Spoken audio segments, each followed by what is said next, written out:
This morning the theme is splanchnizomai. That's the word, more than a metaphor. But before we get into this, try this.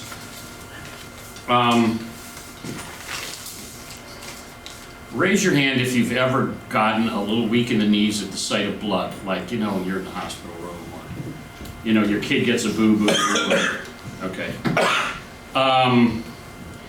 Raise your hand if you promised your wife that you would be in the delivery room with her, but you found yourself looking for a chair. Or now wives are laughing and saying, yeah, that's happened. Okay. This happens to me too. Not that I was in the delivery room, but have you ever seen medical shows on TV and they get very intense and, this is your reaction? And it's just a television show, okay? Or maybe you try to give blood and, you have to lay the thing all the way down. That always happens with me. Too late. Sorry. Are you supposed to do the introduction? 3 last-minute fires. Oh, okay. That I had to put out, so I apologize. Okay, no, that's all right. Who are you? I'm Brandon. Oh, you're Brandon. Oh, okay. I'm Chris Cahill. Hey, it's nice to meet you. Sorry, everyone. We had a baby on Monday. Yeah, baby on Monday. Yay! Crazy and up in the air. So I was talking about you. Were you in the delivery room with your wife? I was. Did you pass out on the floor? No, I caught. Oh, you caught. Okay, good for you. Good for you. Did you get to see it? I did. Okay, good. Did you get to cut the cord? I did. And this is good. Now I like this guy a lot. He looks like one of my sons. Both of my sons have red hair, just like that. Well, hopefully they're not habitually late. I don't know. Play the bagpipe. I don't know. Are they play bagpipes? Maybe I don't know. Play the bagpipes? I don't. I play the guitar. We'll have and the banjo. And the banjo. Close. Bagpipes, huh? Okay. And we'll have a joke for you later. I don't know if you're like this, but I am definitely like this. You go to give blood, or even we're going to take one vial for a blood test, and you say, let me lay down on the couch because I can't sit up on the chair. Do you do that? Okay. Or, we talked about passing out in the delivery room. I don't know if you're like this, but I'm like this. I'm in the hospital room and I'm visiting a parishioner, and the IV therapist comes in. We're going to start a new IV, and I say, I think I'm going to go down the hall and get a drink. Because I just kind of go, I feel the blood drain out of my face. I've been doing this for 35 years, pastoral ministry, and I still do that every time. Okay? And so think about that. And think about 2,000 years ago, a young rabbi gets off the boat, walks out to a crowd of people who are surrounding him, and he looks at everybody and sees their joys and sorrows and miseries and sicknesses and humanities. And Matthew says, esplanchniste periauton. Okay. Whatever that means. So the word today is splanchnizomai, and that's a word that we all kind of remember, or at least kind of floats in our consciousness in and out, especially if you've listened to Matt Harrison a lot. Because that's a word that one of those few words we remember from Greek class. Okay. It's a word that sticks in our mind because we don't remember how to conjugate agapo anymore, but we do remember. Some of us do. Some of us. Many of us don't. Just Tim, right? Just Tim, probably only. But we do remember splanchnizomai, and why that is, I don't know. Maybe it's because it's just an odd word. Maybe because you have to clear your throat in order to pronounce it at the same time. Maybe it's because we never really know what the word means, and we've never given it its due respect and so forth.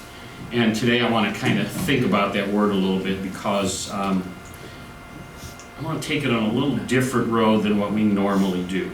So, preliminary definition. Oh, see, Kevin, we were right. Something got screwed up. Right. Preliminary definition. Well, let's get the throwing up back there. Okay. Preliminary definition. Splanchnizomai. The Greek word that refers to the physical and emotional reaction that one normal human being has when they witness another human being's pain or suffering. Okay? the one normal human being has when they witness another human being's pain or suffering. Not, sociopathic reaction, but a normal reaction. You know that the root of the word has to do with the bowels or the guts. And I think, to get to it real quickly, I think that the best translation that I've never seen anywhere that would look like this ought to be the word queasy. I've never seen that anywhere, because for some people it's difficult to imagine Jesus got off the boat and saw the crowds and got queasy. It's just kind of difficult to wrap our minds around. So it always ends up as saying Jesus saw the crowds and had compassion on them. All right? Now, as Lutherans, what we do is we believe, teach, and confess. I'm going to stick this paragraph in here. We believe, teach, and confess that Jesus was fully divine and fully human. Okay? And so because we're Chalcedonian, we need to say we spend as much time dealing with Jesus' humanity as we do with his divinity. And so we need to think about what it means for Jesus to be fully human. I'm not going to insist, and by the way, I'm not going to insist that we translate the word as Jesus got queasy. I'm not going to stake my life or reputation on it or go to the cross or the sword on that. I'm just going to suggest, let's think about that as a possibility. All right? I'm going to toss that one over to the systematics department and say, does this have to do with Jesus' humanity? I think it does. We'll talk about that in a little bit.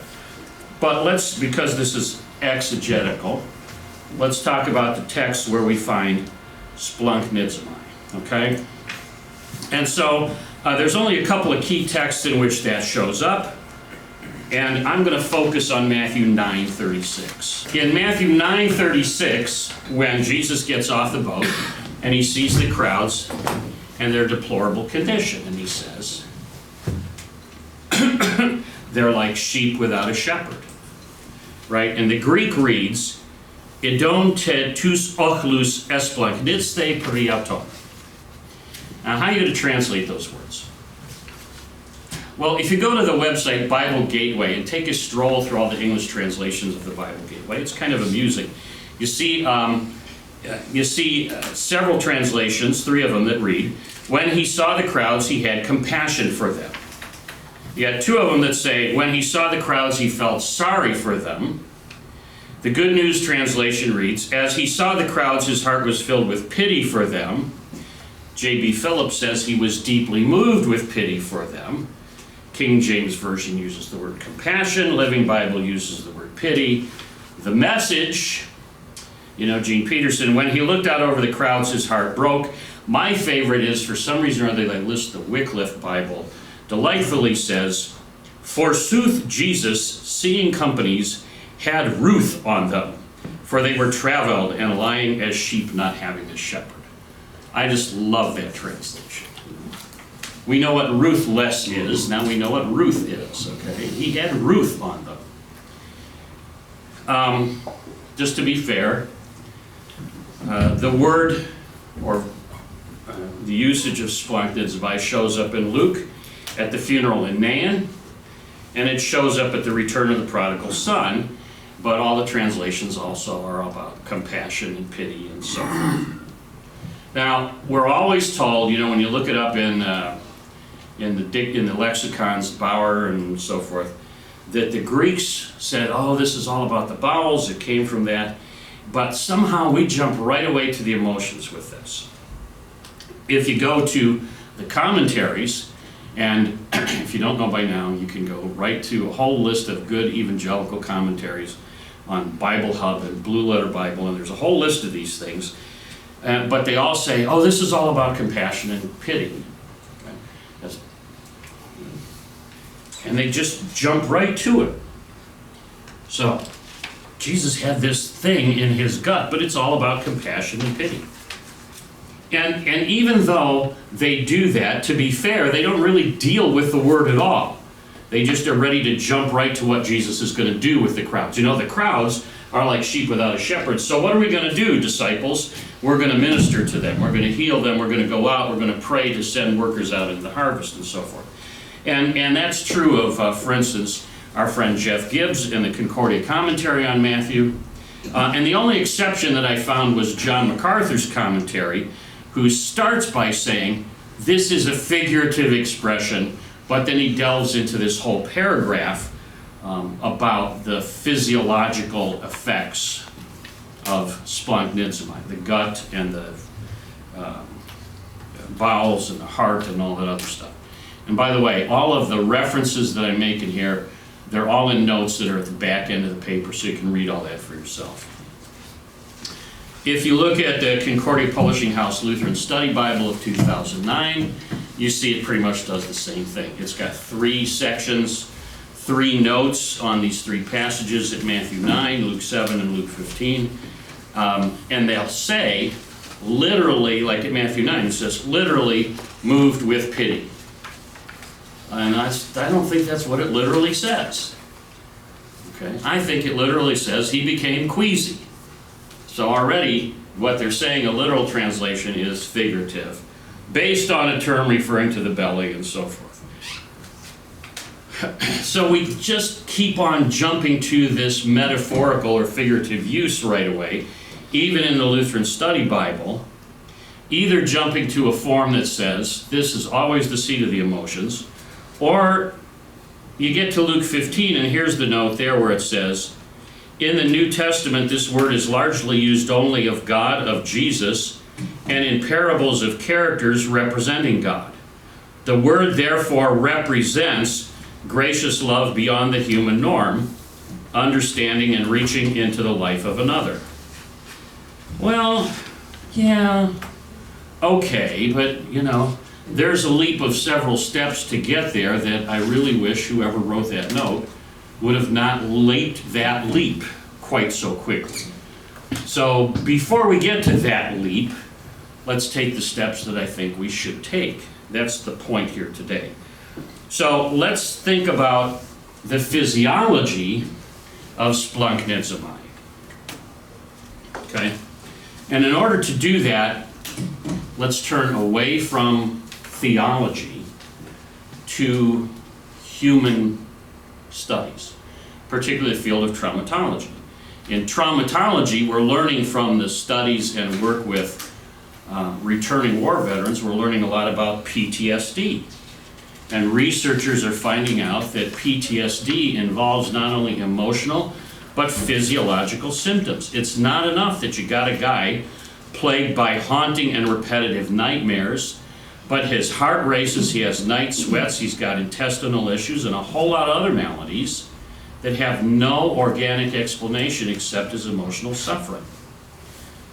Now, the people that hang around him and who are his caregivers, doctors and nurses and so forth, they're also at risk for a combination of psychological and physical ailments, and that's called secondary traumatic stress. It's like they catch it from him. What we're discovering in the traumatology is that just hanging around suffering people and tending to their needs with empathy leaves us open to feeling their pain. And we get things like intestinal disorders and blood pressure issues and heart issues. And if we have them to begin with, those are made more complex because we hang around suffering people. Okay? So that's how that works. But how do we get empathy to begin with? How do we develop it to begin with? Well, talk about human development in the case of newborns. We just think about Jesus as a newborn infant. How did he develop empathy as a human being? What we know is that the eyesight of newborn infants, like yours, the focal length is between 8 and 18 inches. Curiously enough, that's the distance from the breast to the face. So as the infant Jesus was nursing at Mary's breast, what's he going to look at? His mother's face. And as she's looking at him and nursing him and looking at him with tenderness, his little infant mind is soaking up all her little face images of comfort and wellness, projecting all those things. He doesn't understand it. His little brain is just soaking up a whole bunch of emojis until he gets old enough to sort them all out and explain them and put labels to them. And that's called attunement. And we all do that. That's how we develop empathy. Okay? And eventually what happens is your baby will get to the point where they'll be able to not only sort these things out, but he'll be able to imitate those. In humans, we call that monkey see, monkey do, but the psychological term is somatic mirroring. Okay? So you see it and you do it. And empathy then in adults is a combination of somatic mirroring and cognitive observation. So here's what happens. You get somebody who laughs, and it's an infectious laugh, and pretty soon everybody in the room is laughing. But somebody else over on the other side of the room turns and says to the other person, "Why are we laughing?" Okay? That's how empathy works. It's a physiological thing, but it's also a cognitive thing. We can talk about why our bodies are doing what they're doing. That's how empathy works. Now, caregivers like us, pastors, doctors, and so forth, we catch the physiological cues that are given off by the people that we're ministering to. Just like the people like maybe Jesus did when he got off that boat. Okay? And there's another context in another devotion that I've done where I've said, when we offer pastoral care to somebody who's walking through the valley of the shadow of death, that shadow falls on us also. And if you've been a pastor long enough, you know what I mean. It takes something out of you. When your parishioner dies, when you do funerals, that chips away at you. It erodes something out of you, or it does something to you. That's part of the cost of doing ministry. Okay? And you know that. Over time, all these little bits and pieces add up. And sometimes you just have to stop and take a deep breath before you do a funeral, or before you walk into the hospital room, or before you do whatever, because it has just become that stressful to you. So, when Jesus saw the masses like sheep without a shepherd, was his reaction just a figure of speech? Or was it that he, as fully human as we confess him to be, needed to take a moment to let his stomach settle down, his heart rate to slow, and all those other things? I would like to think and suggest that the word splanchnizomai opens the door to that latter possibility, that Jesus took that moment that we need to take. Because we are human caregivers, and we need our caregivers to be human as well. We don't want the robotic people. We don't want the Spock-type characters taking care of us. And if it's true that the Holy Spirit limited the use of this word to Jesus and the Father, I would hope that he wasn't intending to tell us only Jesus among all human beings had this capability. I would rather hope that he was trying to say that in the incarnation of Jesus, our triune God was fully and completely immersed in every aspect and detail of our total human experience. One last note as we talk about that. Research are discovering the degrees to which our compassionate caregiving and splanchnizomai takes its toll over time. Compassion fatigue wears us down, just like metal fatigue. If you've been pastoring long enough, you get tired. And it doesn't take a lot. It doesn't take a long time. It just wears you down. The shadow of death falls over you long enough, and it takes stuff out of you. You know, if you look at Fritz's work on pastoral theology, he talks about taking care of your spiritual fitness, intellectual and physical fitness. But he wrote that in 1945, so he doesn't know about emotional fitness. Okay? But, you know, we got a lot of good stuff out there about taking care of yourself. You know, eat right, exercise, body awareness, and rest. doctors and nurses and all the secular practitioners, they don't have something that we have that we regularly ignore, pastors, and that's Sabbath. And we blow it off by saying, oh, we're always working on a Sunday, but Sabbath is about rest and regeneration and refreshment by the Holy Spirit and by the Lord Jesus. And if we used that appropriately, like the seventh day, we would hear Jesus not only saying, I have ruth on the crowds, but we'd also hear him say, come away with me for a while and rest, because you don't even have a chance to eat. And to tell you the truth, as I've said in another place, have you ever wondered whether goodness and mercy are following you all the days of your life simply because you've never slowed down enough to give them a chance to catch up? So, let me conclude today by proposing a new threefold exegetical and pastoral definition of the word splanchnizomai. Number one, splanchnizomai is the immediate physiological response of a normally empathetic and compassionate human being to the suffering of another human being. Or in other words, queasiness. Number two, splanchnizomai is the response of the incarnate Son of God by his entire human nature, physiological, emotional, intellectual, empathic, and spiritual, to the totality of the human condition and experience. And number three, by extension, splanchnizomai is the effect of the sufferings of others upon Christian caregivers, to the degree that the compassion and empathy of these caregivers mirror that of Jesus himself. There you go. Thank you, sir. You're We do welcome. have time for a couple questions. I probably do. Sure.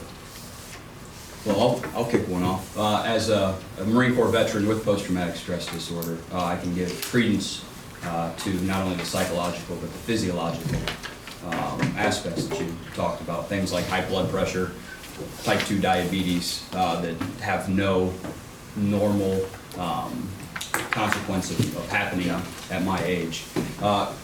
We are seeing more veterans from this war dealing with these things, and consequently some of these men are coming to become pastors. For those of us that already deal with these issues that are going to be going forth into the harvest field, how do we safeguard ourselves but yet still be able to provide that total pastoral care through the empathy, but without putting ourselves at further harm? Well, I think it's a good question, and I think probably the best thing you can do is to learn as much as you can about what is going on in the field of compassion fatigue and caring for PTSD people. There's a lot of good stuff out there. It's, a lot of it is from the secular realm, but there is stuff may come across your email from an organization called PESI. That's a continuing education organization that does modules all over the place, and they do seminars and things. But learn as much as you can about how to do that. Maybe get over to your VA and talk to those guys and see what the chaplains and the psych guys are doing there. There's a couple of really good books. One is by Bessel van der Kolk. It's in the notes, called The Body Keeps the Score, and he has done extensive work with veterans in Baltimore. Anyway, and the book is based on that, so he's got a lot of good insights. Another couple of good ones are by Jonathan Shea, and they're also in the notes, and he's done a lot of good work with veterans also. So, and those books are fascinating because one is called Achilles in Vietnam, and the other one is called Odysseus in America. And his program is, you take the Iliad and the Odyssey, and he takes those and does reading groups with returning vets with PTSD, and especially Vietnam vets. And they say, wow, the crap that Achilles went through is exactly what we went through in Vietnam. you know, and they can begin to come to understand. But how you deal with not being affected more, yeah, you need to be looking at learning more about compassion fatigue and that kind of stuff. So yeah, do internet searches and go to the VA and ask them. Thank you, sir. That's a good question, sure. We have time for one more, if anybody would like to ask. Or keep in touch with me. I will. I'll get you hooked up with stuff. Well, thank you, Dr. Cahill. I appreciate Okay. it.